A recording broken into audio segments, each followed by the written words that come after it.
What are some trends that you're seeing as potentially occurring in the future based on some of the research that you've done today?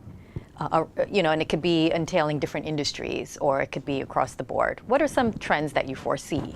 Yeah, I mean, I think if you think about the future and what it entails with AI, I mean, there's some massive changes ahead in kind of many different ways. One thing that I think about a lot is the way that the way we interact with technology changes. We're talking about human plus machine. And you think about the way we as people or humans use technology today, it's quite primitive. We type with our thumbs on little phones, and we type on these keyboards that were designed to slow down our pace of cognitive interaction so we didn't jam up mechanical keyboards. I mean, the way we interact with technology is really primitive, and in some senses, I'd say we're kind of slaves to our technology today. And really, the power of human plus machine is more, the AI is giving us the ability for more human-like ways to interact with technology, which really unleashes our human creativity, our human capability, our human productivity. So as you look going forward, I think what we're going to see is the idea of interacting with these devices the way we do is going to seem like as primitive as using a rotary phone or phones on the wall and things that some of us might have grown up with. And we'll see the interface disappear. We'll be interacting naturally with our assistants who will know our preferences and what we want to do better than we know ourselves sometimes.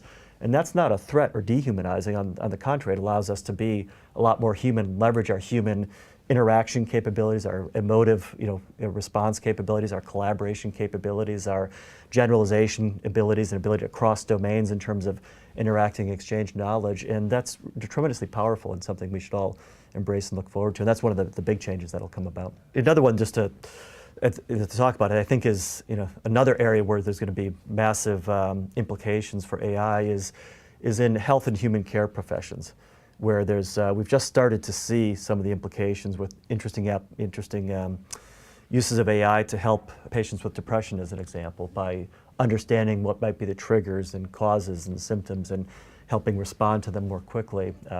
Cases where AI is being used to help autistic children communicate in a more comfortable, safe fashion than other mechanisms. Many other examples. There's interesting work we're doing with the elderly to provide unique ways for them to communicate, given different patterns and habits and ways that they may need to interact to get services.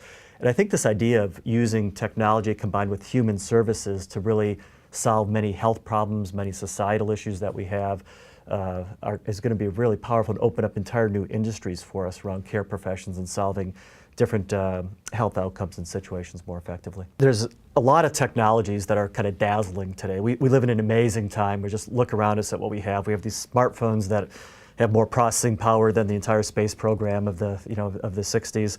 We have drones flying around. We have cars already that have self-navigate, some degree of self-navigation capabilities and potential autonomous vehicles that we're talking about. Many other mind-blowing things. The common ingredient of a lot of these things is artificial intelligence, and that's why I talk about AI as really being the alpha trend that drives all the other trends that are happening. And that's going to continue to be true for the next 2 years, 5 years, 10 years, and probably a couple of decades. AI and the way that we as people interact with technology at a different level is going to be the story of the future. And it's going to reshape business and the way we work and live more than any information technology that we've seen today, more than desktop computing, more than the internet itself. And we think it's going to be more akin to the impact that something like electricity had, because electricity, if you think about it, spawned a whole variety of new things. Who would have thought because of electricity we'd have microwave ovens, electric dryers, would it be able to charge smartphones remotely, and all the other things that have happened, and new MRI machines and new health outcomes that we can get by electricity-enabled innovation. AI is creating a cognitive level of similar innovation that's going to spread through the industries we have today, as well as creating new industries, which is why, again, we call it the alpha trend, and we think it needs to be on everybody's radar as you think about planning for the future. Yeah, there was a study recently that was done that showed that 70% of jobs that we do today won't exist, and the future of jobs, I don't remember exactly how many years down the line, but they don't even exist today. The types of jobs that they're going to be in the future don't even exist today. Think about it, even today, who would have thought, say 20 years ago that things we take for granted like web designer would be as prominent as it is today. And there's a search engine optimizer. You can go on and on with these different professions in addition to things like web entrepreneur. People have built businesses on eBay and GoDaddy.com and platforms like that. So that's what's happened already, and we just see that pace accelerating with new kind of professions coming about quickly. But I think in terms of the jobs and the impact on jobs, what we believe is that it's about 15% of jobs that are dramatically impacted by AI. It's not as much as some people think. A lot of jobs, so it's about 15% that could potentially be fully automated, and that even that takes a lot of work and a lot of new solutions to even automate that percent.